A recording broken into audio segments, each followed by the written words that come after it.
Hello po sa inyo. Good day mga ka-Airsoft. Good day po mga ka-Bigman. Hello sa inyo. Hello sa mga ka-Airsoft ko.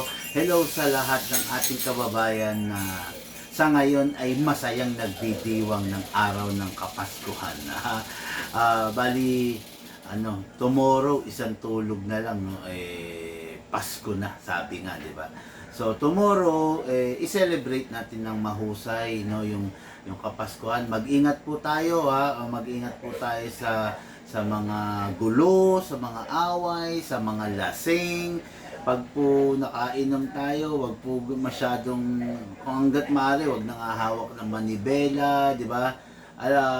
Different party yung aatinan, iba't ibang klaseng handaan, iba't ibang klaseng tao yung ating mamimit. Mag-ingat po tayo sa pang-araw-araw. Ingat rin po tayo bago natin iwan yung ating mga tahanan, yung mga bahay natin, siguraduhin natin nakabunot lahat ng mga naka-plug, no, sa outlet, no. Basta ingat po tayo, no, na lagi po nating iisipin, maraming Paskong dadaan, pero syempre mas maganda yung meron ka pang bahay na uuwian. Okay? Okay mga Airsoft, ngayon po kahit araw ng 24, diretso pa rin po tayo, no? Syempre hindi naman po tayo tumitigil. Open po kami ng 24, 25, 26, 27, 28, 29, 30, 1, 2, 3. Okay. Open po kami mga Airsoft from 7 a.m. to 10 p.m. Punta lang po kayo kung sakaling gusto nyo humabol. Gusto nyo pa magka-airsoft, nandito lang naman po kami para sa inyo. Okay mga ka-airsoft? Ngayon, review and unbox po tayo ng unit ng ating mga ka-airsoft. Okay. Ka-airsoft natin, Mark Mooney of Daet, Camarines Norte, at saka si Sir Leo Ariola of Baguio City. Okay. Ang unit ng ating mga ka-airsoft, unahin natin yung kay Sir Mark Mooney of Daet, Camarines Norte, no? So ito yung unit niya. This is a 90 This is mga Airsoft, this is a 1911. Okay? Makikita nyo ang magazine niya silver din. Ito yung single stock version ng magazine. This is the 1911. What is good and special about the 1911? Classic to ito unit na hawak ko, classic with a twist. Okay, bakit? Number 1. Kung mapapansin niyo ang lapit mo kaya yung camera. Para medyo hindi ako mahirapang lumiyad. At saka check mo yung audio, ha. Baka salita ako ng salita, walang audio. Yan. Okay, sige. Check mo to. Okay. Kung mapapansin niyo mga ka-airsoft, no, yung front sight niya at saka yung rear sight nito, detachable. Pwede siyang alisin, pwede mo rin siyang i-upgrade ng optic sight. Okay? Ayan, makikita nyo, ha. Ang 1911, normally na classic, hindi ganyan. Hindi ko na masasabing classic to unit na to. Meron siyang twist na inilagay sa kanya. Medyo konting may pagka-modern na matatawag. Okay? Ayan, makikita nyo, meron siyang rear sight na detachable, meron din siyang front sight na detachable. Pwede mong palitan. Okay? 1911 siya na classic dahil wala siyang rail for the upgrades like flashlight, for laser, di ba? 1911 siya na modern kasi naka-ambidextrous, kabilaan na yung shape. Okay, yan, kabilaan. Kaya kung masasabi, tapos ang trigger niya is classic din na 1911. Ang barrel niya is naka-fix outer barrel, naka-upgrade. Ayun. Ano siya? 1911 na masasabi nating modern. Okay? Hindi ko na masasabing classic to kasi wala na sa kanya yung pagiging classic, rail lang eh. Rail lang ang nagpamukhang classic sa kanya, pero the color, okay, the design ng slide, actually ito kaya to plain, pwede nyong ipa-engrave dito, pwede nyong ipa-ukit yung pangalan ninyo. Halimbawa, ang pangalan ninyo Leo Valderrama. Yung pwede nyo ipa-okit dito. Alam ba, ang pangalan nyo Trinidad Asuncion. Pwede, di ba? Kaya, hindi na natin masasabing classic tong unit na to. Modern na rin, 1911. Isa pa sa nagpa-modern sa kanya is, kasa natin, i-lock manually, naka-compensator na. Okay? Naka-compensator siya. Ang mga 1911, wala naman talagang compensator.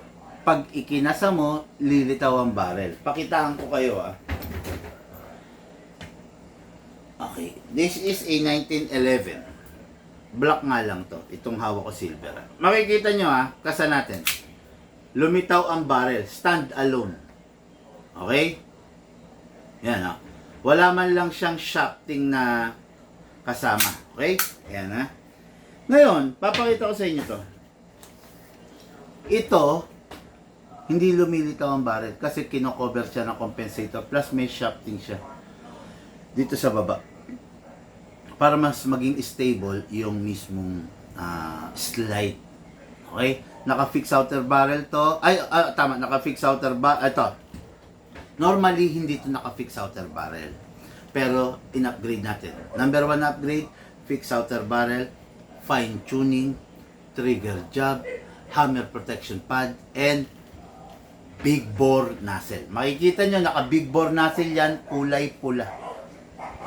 Ayan Yan. Kaya ang upgrade dito na karga, 5. Naka-ordinary half-up rubber lang naman to. Ang karga nitong upgrade, 5. Kinargahan natin ng upgrade na 5. Okay, ulitin ko Ano ang kargang upgrade nito? Fix outer barrel, fine tuning, trigger job, hammer protection pad, tsaka big bore nozzle. Okay. Kaya ito, yung unit na to, kahit 1911, expect mo na malakas, expect mo na accurate, expect mo na mag-e-enjoy ka kasi naka-upgrade po ito. Hindi po ito stock, hindi ordinary unit, hindi out of the box unit, upgraded unit po ito. Okay? Yan, maliwanag po Yan yung unit natin kay Airsoft, Mark Mooney of Daet, Camarines Norte. Okay? Then next unit natin. Next unit natin is isang matindi, isang malupit. This is a Sand Viper, the high-end version. Sa mga Sand Viper, meron tayong iba't ibang version Meron tayong standard na Sand Viper which is full steel CNC na rin yung laman loob. This is a high-end version of the Sand Viper which is full steel CNC and CNC slide. Papakita ko sa inyo.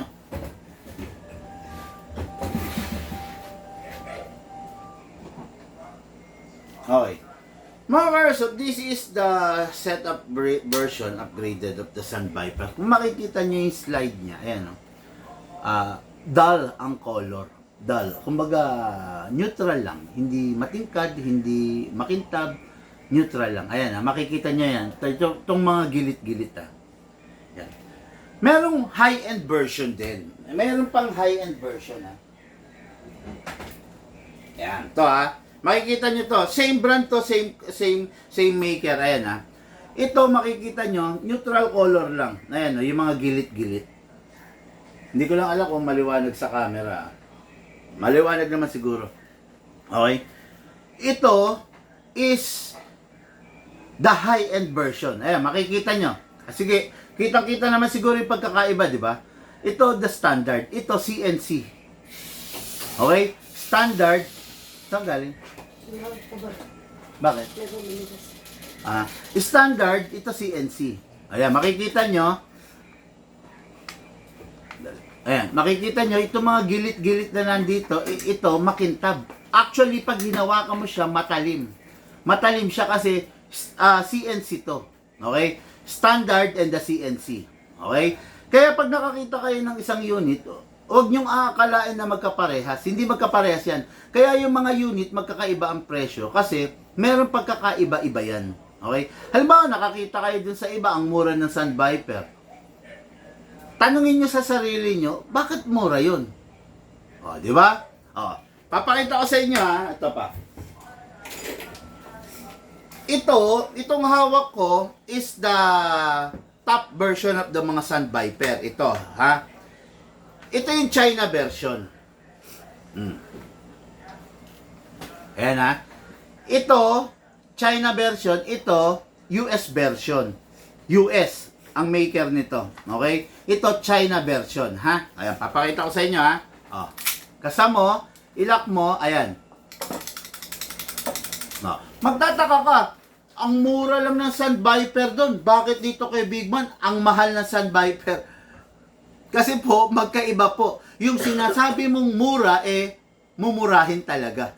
Okay? Yun yung unit na pag binili mo, mapapamura ka. No? Ang mura lang nito doon. Bakit kay Bigman ang mahal? Kasi yung kay Bigman, hindi ganito. Yung kay Bigman, ganito. Pakita ko sa inyo. Ito yung mumurahin na Sun Viper. Ayan, no? Okay? Tignan nyo yung kulay. Tignan nyo yung mga tatak, pwedeng mabura. Tignan nyo yung tatak, mabubura. Ito yung mamahaling version ng Sun Viper. Kasi, tignan nyo, hindi mo maikakalog yan kasi antimano naka-fix outer barrel yan. Okay? Hindi kakalog yan. Mapapansin ninyo yung mga tatak niya nakaukit. Okay? Ayan, ha? This is the China version of the Sun Viper. This is the standard version of the Sun Viper na US. This is the high-end version of the Sun Viper na US. And this is the very rare version of the Sun Viper na US. Ayan, ha? Parehas CNC yan.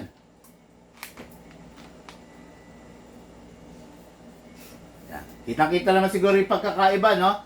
Pareha CNC yan. Ayan, no? Ang talim niya. Ayan, no? Ang talim. Okay? CNC, upper, CNC. Parehas yan. Ito yung standard. Okay? Magkakaiba po ang mga presyo niyan. Ngayon, magugulat kayo, bakit ang mura ng Sun Viper doon? Doon tayo sa mura. Okay lang. Kung pumunta kayo doon sa mura, after ilang gamit, mapapamura na po kayo. Okay? Ito po yung China version. Nasa sa inyo na lang po kung saan kayo pupunta. Doon sa high-end version, o sa China version, or doon sa magandang version. Di ba? Okay, yan yung unit ng ating ka-airsoft, Leo Ariola of Baguio City. The rare version of the John Wick Sun Viper. Only here in Bigman Hobby Shop. Okay. Pakasarap yan. Okay, so dire-diretso po tayo. Ipinakilala ko lang naman sa inyo, no? Ipinakilala ko lang kasi gusto ko malaman ninyo yung pagkakaiba. Seasons, greeting, and a happy holiday from my family to yours. Sabi ni Polo Rodney Mojica. Hello, Sir Polo. Hello po. Is that si Tangfolio? No, hindi po siya Tangfolio. Hindi po. Hello po sa inyo, sir. Magandang araw. Sana po nasa mabuting kalagayan. Okay? Sabi ni si Sayan, how to order. Bossing, message po kayo para masagot po yung buong detalye. Okay? Nakita nyo naman, pinakita ko yung different, yung pagkakaiba ng mga Sun Viper. Check nyo po, i-replay nyo yung video natin na to, itong live natin, para po makita ninyo kung bakit, ano yung pagkakaiba nila. Okay? Ngayon, this is the 1911. Makikita nyo, 6.0 ang length, full upgraded. Uulitin ko, naka-fix outer barrel, naka-fine tuning, naka-trigger job, naka-hop-up rubber, and naka-big bore nozzle. Ay, sorry. Hindi siya naka-hop-up rubber, naka-hammer protection pad. Ulitin natin. Fix outer barrel, fine tuning, trigger job, hammer protection pad, and big bore nozzle. Expect nyo na malakas. Naka-big bore po eh. Okay? Ngayon, so, kunin natin ang magazine, mga ka-airsoft. Huwag po nating isasawalang bahala yung pagsisilicone oil. Okay? Kung yung seller mo, walang tinuro sa yung silicone oil, malamang sa malamang, isa lang gusto. Okay? Ang gusto nila, masira yung unit mo para magpalit ka agad, para bibili ka ulit. Silicone oil po tayo. Okay? Press the valve, then spray. Dito sa ilalim, spray. Okay. Mga Airsoft, kahit ano to, kahit 6.0, kahit high-end version siya, kailangan pa rin niya, compatible siya sa 12. Huwag mo siyang gagamitan ng 14 kg. Sayang, masisira siya. Sayang yung unit, okay? Most of the unit is pang 12 kg lang. Never kang gagamit ng 14. Never kang gagamit ng 14 para tumagal yung unit mo. Upside down, then press down. 1, 2. Bakit 2 seconds lang? 2 seconds lang nilalagay natin kasi yung unit natin upgraded. Pag yung unit mo hindi upgraded, maglalagay ka 5 to 7 seconds. Pero dahil upgraded yung unit mo, 2 seconds lang enough na marami ng firing ang magagawa. Okay? Ngayon, kunin natin yung unit, tatakan natin ito pababa, then place your right thumb here, then pump lang po. Okay? Okay. Ayun pala. Ngayon ko lang nalaman, ang 1911 pala, pag ibababa mo, pwede mong ilak. Ngayon ko lang nalaman, ha? No? Mailalak mo, ayan, no? Para hindi ka mahirapan. Okay, anyway. Pasok natin, ay, wala pang ano to. Kasa, ilak manually, spray po tayo sa nozzle, spray po tayo sa slide stopper. Okay. Release, then rest. Okay. Mga Airsoft, this is the 1911 6.0 by the AW Custom. Pasok. Pasa. Ready to fire. Firing!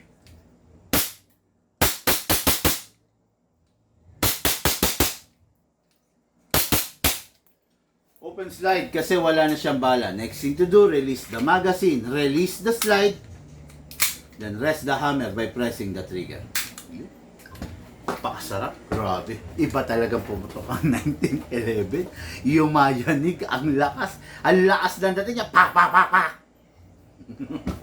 Napakalupit. Napakaganda. Unit ng ating Airsoft. Going. Daet Camarines Norte. Mark Mooney. Hello po sa iyo, bossing. Ingat ka po. Ingat sa paglalaro. Huwag gagamitin yung unit pag mainit ang ulo. Huwag gagamitin pambuli. Huwag gagamitin sa hindi tamang paraan. Okay? Ngayon, yung unit, bago itabi, siguraduhin walang lamang bala at dapat wala ring lamang hangin. Papasingawin. Okay? Marami pa pong laman to kasi upgraded po yung unit. Dami, no? Unit po ng ating Airsoft, Mark Mooney, Daet Camarines Norte, ready for packing. Siyempre po, ready for shipping. Okay, next unit po natin. Unit ng ating Airsoft, Leo Ariola of Baguio City. Ito yung dinidiscuss ko kanina. Diba? The rare version of the John Wick Sand Viper, the high-end version, the standard version, and the China version. Ito pong hawak natin ngayon is the rare version. Full steel CNC ang loob. Full CNC ang slide. Okay? Ang mga Sand Viper Edition, wala talagang nakalagay na front sight. Wala ring nakalagay na rear sight. Ang mga Sand Viper Edition, umaasa sila sa scope. So, meron tayong RMR scope na inilalapat dito, inilalagay. Parang ganito.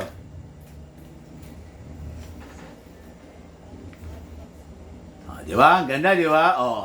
Di ba? Ayan. Parang ganyan, ha? Yan, may ganyan tayo. Ganon din dito. Kaya lang yung bossing natin, hindi na nagpalagay ng scope kasi meron siyang scope doon sa lugar nila sa Baguio City. Okay? Ita-transfer lang niya. Kaya, hindi ko alam kung paano ko ipuputok to dahil ang hirap sumipat. Okay, itong unit na to, what is good and special about this? Full steel CNC yung laman loob nito. Tapos, full CNC rin itong slide niya. Kahit full steel CNC siya, hindi ko mo full steel CNC, gagamitan na natin siya ng 14 kg. Okay? 12 kg lang. Kasi bakit? Bakit big man? Full steel naman. Mga Airsoft kasi itong unit is a John Wick. Kung ordinary unit to, bahala ka, pwede mong gamitan ng 14 kg. Pero John Wick kasi to. Ang John Wick is collector's edition sa panahon ngayon. Okay? Wala nang John Wick. Tapos na ang season. Kaya ang kailangan sa John Wick, ingatan. Alam nyo ba na itong unit na to, especially this one, rare version to, tumataas ang value habang tumatagal? Basta, on pristine condition. Walang gasgas, walang bangas, walang laglag, di ba? Walang yupi, walang mapanatili mo lang na maganda ang kondisyon nito, putya, umaangat ang value nito, no? Ito yung unit na linggo, magkakapi ka, puputok ka, pak, pak, pak, pak. Okay, sarap nun. Tapos, linggo ng gabi, magsha-shot ka, puputok ka, pak, pak, pak, pak. Ito yun. Tapos, the whole week, di-display mo na. Hindi ito yung unit na pampahiram kay bayaw, pampahiram sa kapitbahay, pangyabang kay biyenan. Di ba? Hindi ito yun. Tandaan nyo, rare version ito. Pag ito ginawa mong daily pistol, pangharabas pistol, sayang po ito. Sayang. Kaya, 367. ha? 367. Ano? Okay. Kunin mo yung wallet. No? Kaya, wag nating sayangin ito, no?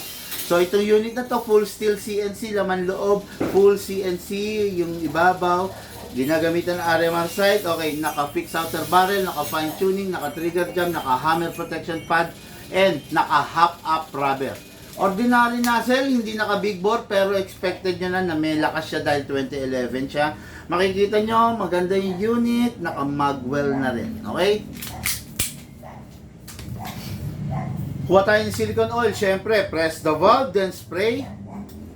Okay, then dito. Okay. Kunin natin yung unit, kasa, ilak manually, sprayan sa slide stopper, sprayan din sa nozzle. Okay. Then release, then rest. Lagyan natin yung hangin. Okay?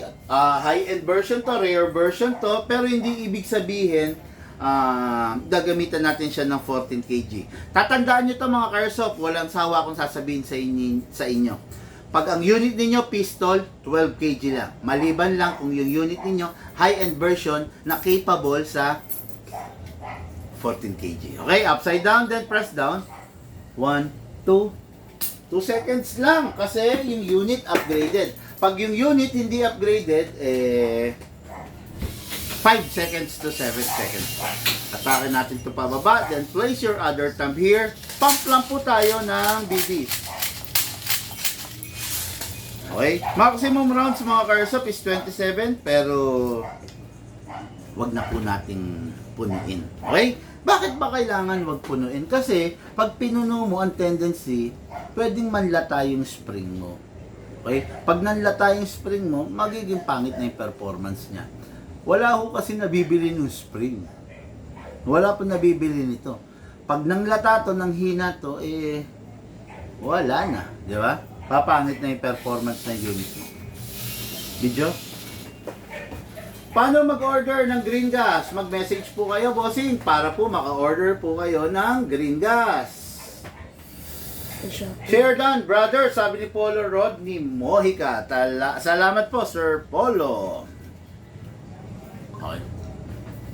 Mga Carsoft, this is the John Wick Sandpiper. Ito po yung pinaka-high-end version, pinaka-rare version pagdating sa mga Sandpiper edition. Pasok. Kasa. Ready to fire.